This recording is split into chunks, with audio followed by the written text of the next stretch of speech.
Welcome back to Temple of the False Pod, After Dark, Daytime Edition. Ooh. We're at X not optimized, but our plays sure as heck are fun.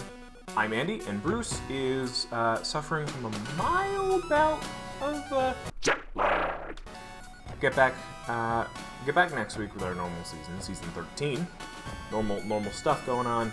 Full half-hour episodes. This one's gonna be a little shorter because we're taking a little break. We're on a break. I know I've talked about this card so much, and well, with it being October, I figured it'd be a perfect time to do that more. Talk about it. I mean, this might be a pet card, might be a sleeper hit of the summer, may very well be one of the most versatile combat tricks printed in the last couple years. And if you've been listening to the show, you already know what it is. Well, obviously, also, if you saw the thumbnail, read the title, it's Lunar Frenzy. And Lunar Frenzy is the card I'm talking about today, so I'm going to keep it short. This card slaps. Have a good day. Let me read it. Lunar Frenzy is single red mana and X. For an instant, it says target creature you control gets plus X plus 0 and gains first strike and trample until end of turn. This card has so many use cases that the fact that it's a 1 mana instant is just the cherry on top. Well, I guess if it wasn't 1 mana, it really wouldn't be that good. But that's it just feels so good to hold in your hand until you need it, and that's what I'm here to talk about today. It's really the key with this card. You're gonna hold on to this card in turn after turn. For the right moment, someone attacks you, you block. It turns your blocks good with the first strike. You attack someone, they chump block.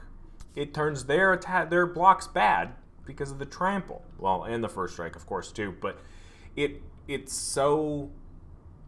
great. Let's say you have almost enough to kill and they chump block. Bam, dead. You win. Or at least they're dead. You have 2 other opponents. This card wins games. I want to say it keeps your opponents on their toes, but it doesn't, because I mean it kind of comes out of nowhere, unless you played enough that they're expecting it, which I guess my play group had, which is just a great feeling. I mean, like, you put this in a 60 card deck and you can have 4 of them, and that feels unexpected. The closest thing we had to this card previously is a few cards. Different pieces of them. We've gotten Rage, which changes the power, and that's it. There's no first strike, there's no trample. Sounds like an old Magic card. Also, we have Kessig Wolf Run, which is a nearly perfect utility land. It's got an activated ability for green, red, and X. So it sounds like a little familiar, right? It pumps up your creature, gives it trample. Wonderful. Amazing.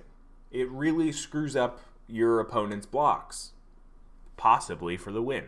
Great. But it also costs an extra green mana, which means that it can't be in any red deck. It has to be in any red-green deck. 3rd, 4th, 5th color, maybe. Sure. And obviously with 5 color decks, you're not going to be wasting your land drops on colorless utility lands. Maybe you are. I don't know. I've never done it because I don't want to do it. Leave me alone. And I think the thing with Kessig Wolf Run is that it is repeatable. Alas, the folly of instants, right? Like, instants aren't necessarily repeatable, especially in this form. I think that is what makes Kessig Wolf Run so good, is that it is repeatable. You can use it on other people's creatures. Lunar Frenzy, you can only use it on your creatures, but you're not going to be using it. Like, why would you be using this specifically on somebody else's creature as a one-time instant? Now, obviously, I'm not saying that there aren't other ways to repeat it. I think that that's where this card especially shines, is that it can go in any red deck. It can go in red-blue, giving you some sort of recursion, I'm sure. Instant recursion is fairly common in blue. Red-green, well, you're going to come in with big creatures anyway. So now you're giving them first strike and trample. It's going to just plow over their defenses. And they're going to make stupid blocks because they don't realize what's coming. With Kessig Wolf Run, they see that. They plan for it. They get in the way. Red-white, well, now you're not giving up your lifelinker. I'd love to say that it does more than that. Maybe vigilance, I guess. Like with red-white, like you've got more vigilant creatures, so then you can attack, and then if they are expecting some sort of combat trick, they don't block so well, and then you just kind of leave it until now you can use Lunar Frenzy possibly defensively, which is great. Then you've got red-black, and that's where this shines specifically for me. Red-black. Black is the color of, well, Death Touch. Now, obviously, you can do that in red-green as well, but much more prevalent in red-black. In its base, say you have a 3/3 beast. Just a beast token, okay? Somebody beast within something of yours, you have a beast token. Now, you attack, they block. You play this even just on one red mana. A single red mana. It's got first strike and trample now. They blocked with a 1/1. Now you got 2 mana, or now you got 2 trample damage coming through. Great. And you keep your 3/3 beast token. Keeping 3/3 beast tokens alive. Heck yeah. Sure. That's tame. Now say it's a Gifted Aetherborn, a 2/3 with Death Touch and Lifelink. Okay, you attack, they chump block, or even, you know what? They see the Gifted Aetherborn, they know that it's a threat because of both the Death Touch and the Lifelink. They chump with, well, not even chump, they just block with 3 1/1 soldier creatures. They're like, I'm gonna kill it. This is their mindset. Like, I'm gonna kill it. I'm gonna trade off 2 1/1 tokens, whatever, but I'll kill their threat that's gaining them life. You put in a red and then any other color of mana. Let's say a black. A red and a black. That's 2 mana. You play this card. You pump it up by 1. Now it's a 3/3 with first strike and trample. Now, of course, it only does the power, but that's fine because it's first strike and Death Touch and trample. So now you got a 3/3 first strike, Death Touch, lifelink. First strike happens. Bam. All 3 of their tokens are dead. And yours is still alive. You really mucked up their blocks. You mucked up their attacks for the next turn. It's beautiful. Now, this still is fairly tame. You got rid of some tokens. Okay. Y'all ever play with Wormcoil Engine? Now, Wormcoil Engine, Commander staple, right? Like, it's colorless. It's got Death Touch. It's big. It's got Lifelink. Don't forget Lifelink. When it dies, it creates 2 tokens. Great. Now, say your opponents have 5 life. You attack them with a Wormcoil Engine. They block with their 3 creatures. They're expecting maybe you've got some sort of trample. Maybe these 3 creatures have enough to kill the Wormcoil Engine, to destroy the threat.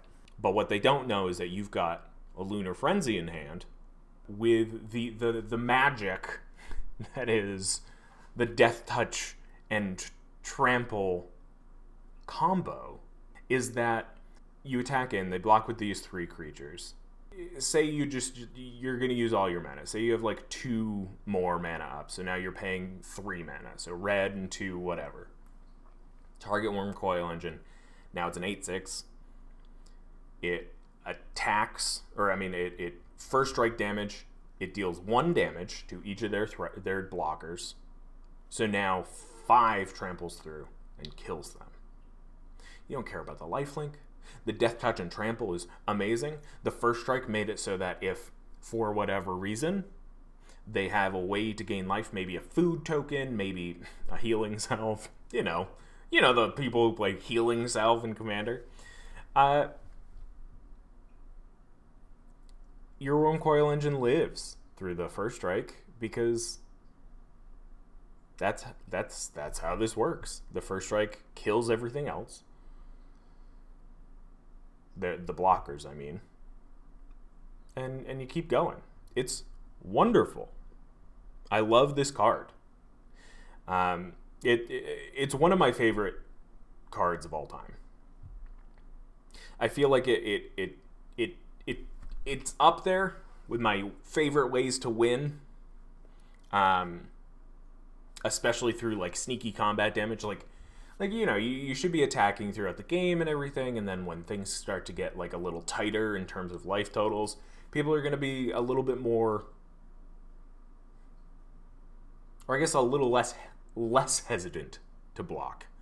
They're going to just be like, yeah, no, I block. I gotta live through this. And this just feels up there as a way to like get through that. I feel like so often toward the end of games, like you just like are up against so many just like not literal walls, but walls like just of creatures, not the creature type, of course, but not necessarily. But you're up against just like the like unfathomable or like unget throughable lines of creatures. And I would say the closest thing we have here to a similar effect of like how to win through this wall of creatures is Outmaneuver, which maybe I'll talk about that another time. It's another single red and X instant.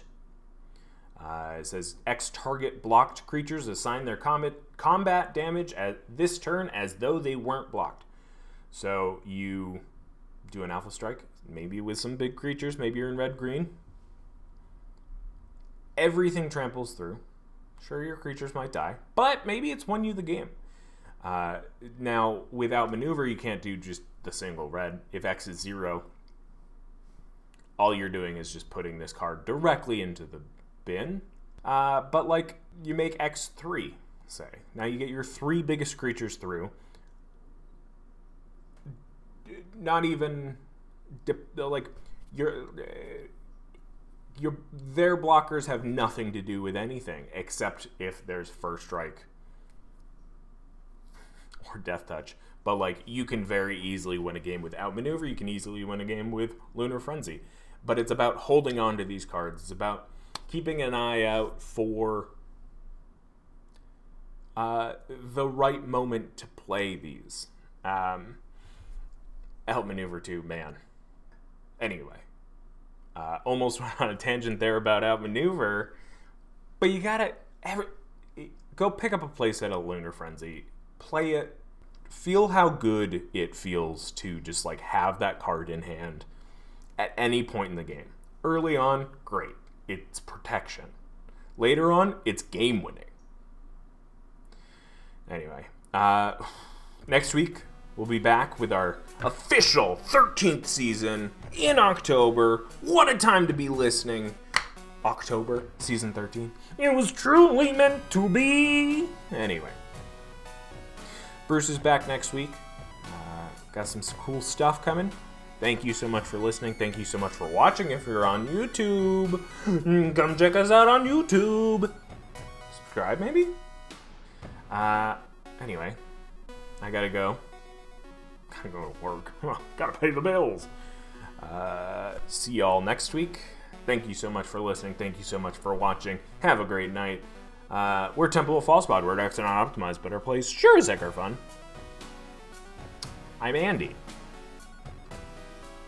Play some Magic for me. Play some frickin' Lunar Frenzy for me. Have a great night, and may your 5th land be the temple. Bye! Wait, before you go, I just wanted to say thank you for listening. You can reach out to us via email at falsepodmtg@gmail.com or on Twitter @falsepodmtg. Bruce is @manaburned, and I'm @AndyWeekend, though you'll definitely notice I use the podcast Twitter far more often. Now that we've got you here, make sure you subscribe, like, rate us on whatever podcast platform you use. It helps us out. It gets us more reach. Subscribe to us on our YouTube channel. Like a video there. Leave some comments for more casual enjoyment. Thank you so much for listening. We'll be back with some more timeless discussions about all things casual. So come hang out, and may your 5th land be the temple. Bye-bye. Should I do my best, Bruce? Bye!